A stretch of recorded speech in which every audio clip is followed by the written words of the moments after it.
Hurricane Irma is a Cat 4 right now. It looks like it is nestled over Cuba, getting close to hitting Florida. Not far from Florida, actually, especially the southern tip. Now, earlier reports showed that this hurricane was going to go up the East Coast, starting with Florida, then Georgia, and then possibly even into Tennessee. Some models showed it going up into the New York area. There were even a couple models that showed it going back out into the Atlantic.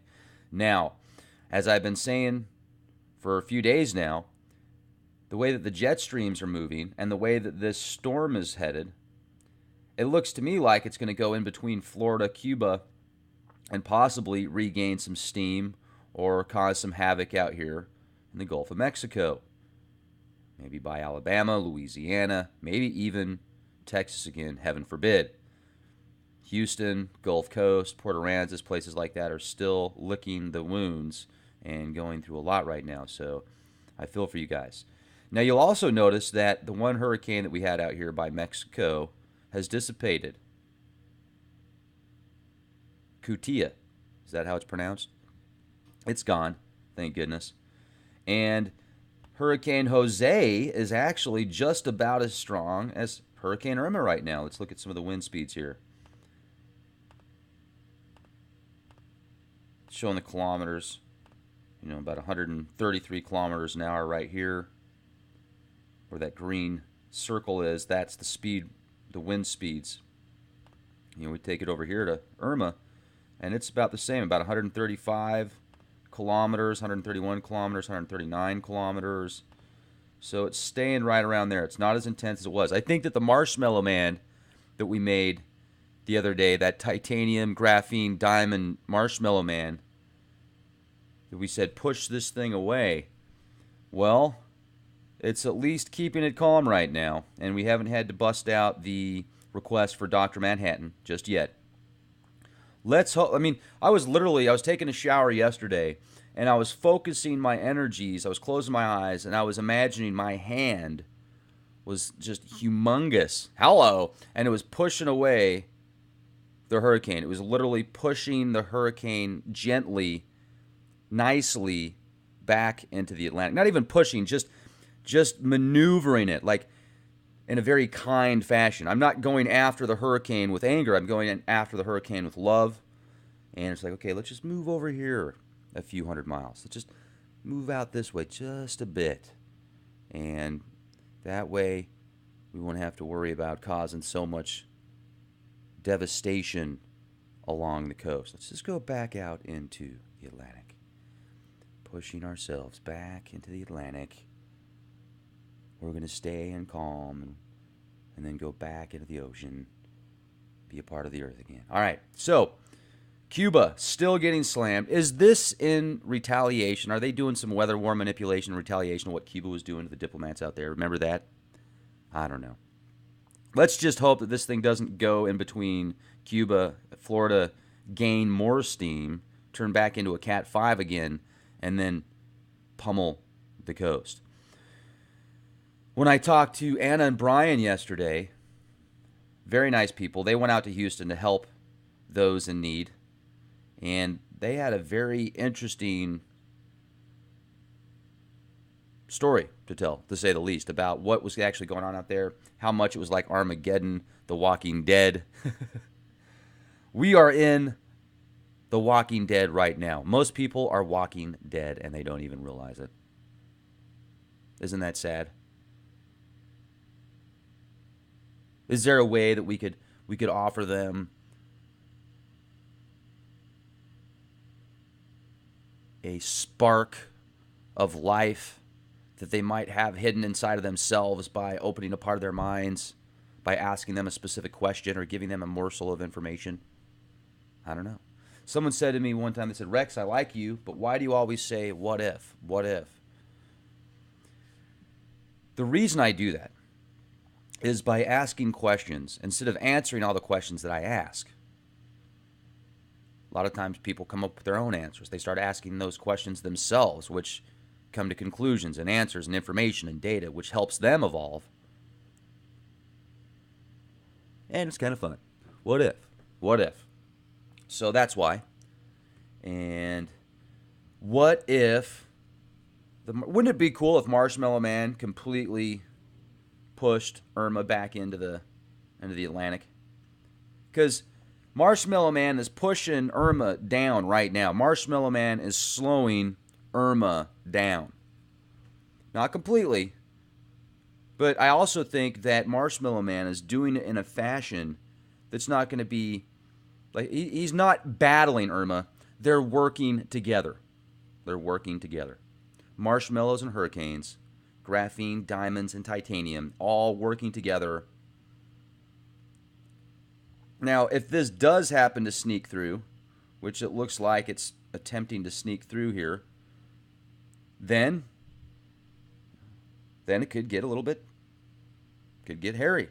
Could get hairy. So, especially, I mean, what is it like for those in Cuba right now that are in 100? Okay, so let's see what the wind speeds are like over the land. 80 kilometers an hour, 75 kilometers an hour, 57 kilometers an hour. That's pretty dang fast. 81, 103. Look at that, 103 miles an hour. I'm sorry, 103 kilometers an hour right now. Continually. Not for 5 seconds, not for 10 seconds. Going and going and going and going. And you now want to become a premium member at eliteproject.com. Just joking, but you do if you haven't already. And thank you for everybody that already has. Wow, this is hypnotic, is it not? I'm like already in alpha state right now, just staring at it. I'm talking to you guys. Beta state. Alpha state. I like alpha state more. Yeah, we'll stay with that. So, what do you think is going to happen? Are you prepared? You got some water? Do you got some water filtration? Do you have... I have a lot of duct tape, okay? So I could actually cover myself in duct tape and just float. I could make a duct tape raft. I could make a duct tape kayak, a duct tape boat. I could duct tape... My chair already has so much duct tape on it, I could probably use this thing as a boat. So stock up on duct tape. It's used for all sorts of good things. Now let's take a look at the wind speeds probabilities. This is from the nhc.noaa.gov. And also go to this website, earth.nullschool.net. This will give you, I'll leave the link in the video description box. You can just stare at these jet streams and really start to understand. Because this is a learning curve for me as well, folks. I just became a meteorologist, an amateur meteorologist out of my garage a couple weeks ago. And I've learned a lot already, so hello. This right here, this is what I find extremely interesting is, remember, I kept saying this thing, I don't see it going up the East Coast as much as I do popping in here, at least naturally anyway. So let's take a look at it. Currently we're at a Cat 4. This is about 30 to 40 different models. And you can see here, I'll show you the model. Let's zoom out of this a little bit. Okay, so you see all these models. TCLP, TCOA, TCOE, TCON, TVCA, da-da-da-da-da. You can look up all these and see exactly what they mean because they all have a specific set of parameters that creates these models. So this isn't one model, this isn't two, this is about 40 of them. And let's take a look. Let's see what we got. Will you just look at it? Wow, my stomach just growled. Did you hear that? It's hungry. Hungry, hungry, hungry. Got up this morning. I slept in a little bit today, actually. Slept in a little bit. And every time I wake up, I get excited because I know I have an opportunity to share with you guys new information. And in return, I get to learn new information oftentimes. I love it. I think it's exciting. So, here we go. We just look at it. See if I can make this a little bit. Okay. Now, just yesterday, when we looked at all these forecasts, the majority of these lines were further east. Many of them are skirting the outside of Florida. Now, the majority of these are going inwards, which is what the jet patterns show. Let's say that it scoots in and heads towards Louisiana or towards Texas again, or even Alabama or Georgia or Florida, any of this, all of this around here, the Gulf Coast, the coastal areas, wake up, guys. Come on. Wake up. 2017. We got the technologies. We have the abilities. Let's think long term. Let's think future generations. Let's think of how we can improve upon the coast to the point of when this stuff happens, these structures and technologies will be there to harness the planet's energies, not be destroyed by the planet's energies. It takes a little bit of a tweak in your mind. Tweak your mind a little bit. Are you an engineer? Are you an inventor? Are you a construction worker? Are you a homeowner? Are you somebody that is actually considering building on the coast? Are you somebody that has lots of money that owns a construction company that builds on the coast? Are you somebody that is an inventor that is working for a laboratory coming up with new inventions on technologies on how to make things stronger and lighter that don't use as much natural resources? Well, what you waiting for? Like, I'll give you an example on how a business can be good, like, and have a good start, but gets taken over by shit, or the people that work there are just stupid and they bring the business down. Yesterday, I went out and picked me up a new microphone stand, and I would like to give a personal thank you to the person that sent me a contribution to pick up a microphone stand. She actually sent me even more than what the microphone stand cost. So I was able to pick up a microphone. It's a universal microphone adaptation piece that actually allows my microphone to hook up to the stand. Because before, when I left my microphone stand at the hotel, I also left that piece that connects to my microphone. And the microphone that I have is a real nice microphone. It's an RE20. I mean, it's about top of the line when it comes to microphones. People are like, why do you have it duct taped to a baseball bat? Because that's just how I roll. But now I have a very nice microphone stand / connection piece, so I don't have to hold the mic with my bat. And I would like to say thank you very much. It makes it a lot easier to talk to you guys with some professional equipment. Now, I would like to be able to go on scene when there is a breaking story. Now, what would be the best way to do that? Have a mobile studio, in my opinion. Now, I do have Frankenstein. And Frankenstein, it's an Astrovan. It's an extended Astrovan.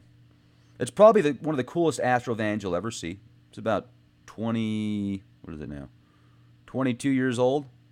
And thing looks like a sportsmobile, like a cheap person sportsmobile. Where, it's lifted a few inches, it's all-wheel drive, it's got the beefy tires, so if I need to go off-roading a bit to get a story, I can do that also.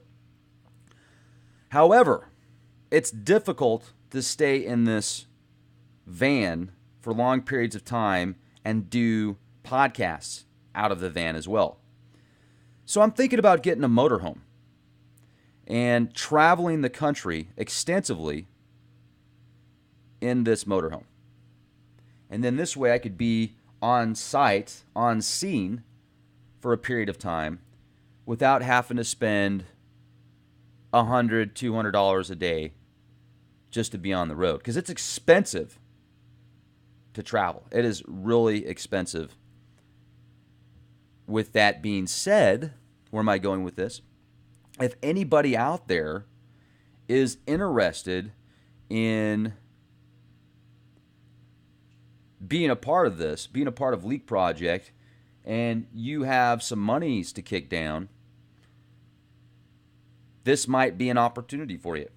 I see this going into, I've got some friends that are actually producers and directors, so I could see this being something that could be on cable TV, on multiple networks, possibly the Discovery Channel, possibly the History Channel. Different outlets, maybe Netflix.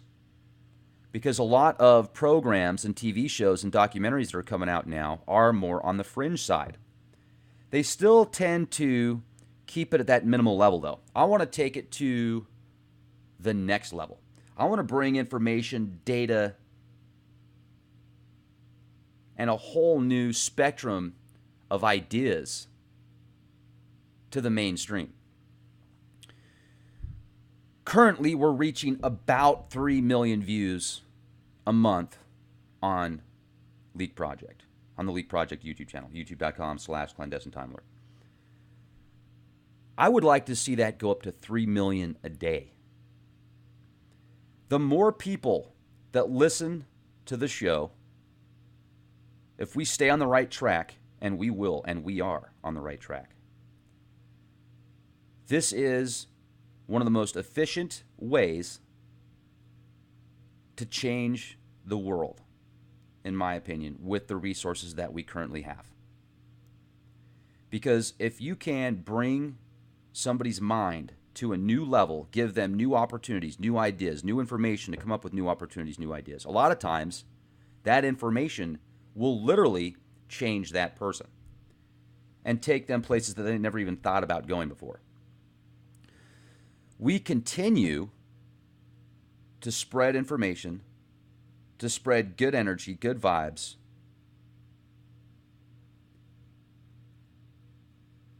have a message of continuality, balance, harmony,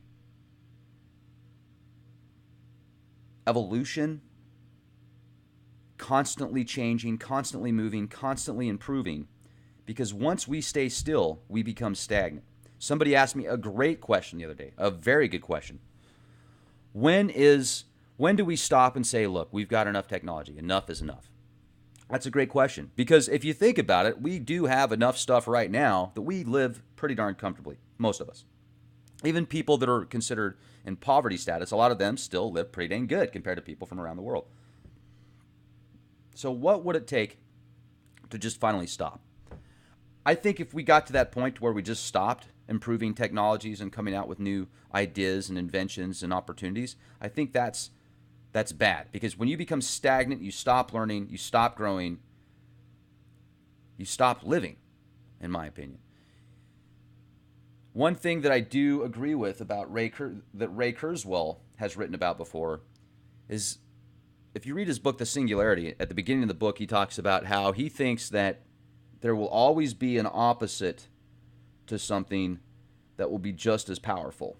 So even if somebody comes up with this invention of doom and gloom, this weapon that could just do utter devastation, complete devastation, he feels there's always going to be something out there that can counteract that. And that kind of makes me think of this totally makes me think of this dualistic universe that we live in. Every opposite, for every action, there is an equal and opposite reaction. You hear the saying, no good deed goes unpunished. The polarities that we reside in work in unison, even though it seems like they're opposites, which they are at the same time. Figure that one out. That funnels this, that fuels this life, this reality, this dimension. And even if we go to another dimension after this one, a higher level of existence, this one still needs to stay intact. This one still needs to stay solid and balanced and harmony and 50-50. Otherwise, it could affect the rest of the dimensions that are out there, because they're all connected at some level, at some quantum level. So if we continue to learn, if we continue to grow, if we continue to use our imaginations and our minds, and if we continue to have balance, and if we continue to use a formula that has people's best interests at heart, the planet's best interests at heart. I do believe the planet has a heart. Maybe not like you and me, but I believe the planet is a living being that helps feed us and clothe us and helps us survive. We're like fleas on a dog sometimes. Let's don't be like fleas on a dog.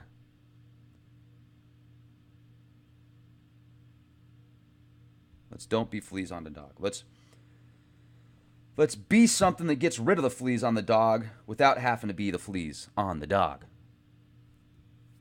And be safe wherever you're at. Thank you for listening to my rant. Be safe wherever you go. Take precautionary measures so that in the future, if something like this happens and you have short notice. Because if you think about it, Harvey, how much notice did people really have about Hurricane Harvey? It seems like it just happened really quick. They were using North Korea, hydrogen bomb, North Korea, Kim Jong-un. Oh no, they're gonna bomb America. They're gonna bomb America. That was what the media was pushing, not Hurricane Harvey that much. Even in Texas, they weren't. I'm here in Texas, although I very rarely watch the mainstream news because it's a propaganda machine at its finest. I will pick up bits and pieces on the net, and when I do watch it on the television, on the Tell-Lie-Vision,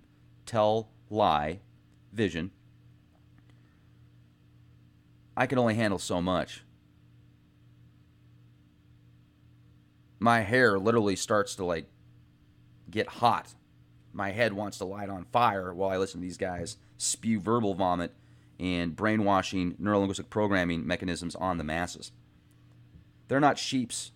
They're not sheep in wolves' clothing. They're not sheep in wolves' clothing. They're not wolves. They're zombies. They're mind-controlled zombies. There's the difference. Sheep at least offer something of benefit. Zombies, what do they offer of benefit? Well, I'm not going to say it. Question everything, ladies and gentlemen. Be the change you want to see. If you haven't subscribed already, make sure to click that subscribe button. YouTube.com/Clandestine Time Lord. Also, if you go to leakproject.com, you'll get access to dozens of premium content podcasts, as well as 1,200 podcasts, downloadable, streamable, ad-free. And that is my shameless plug.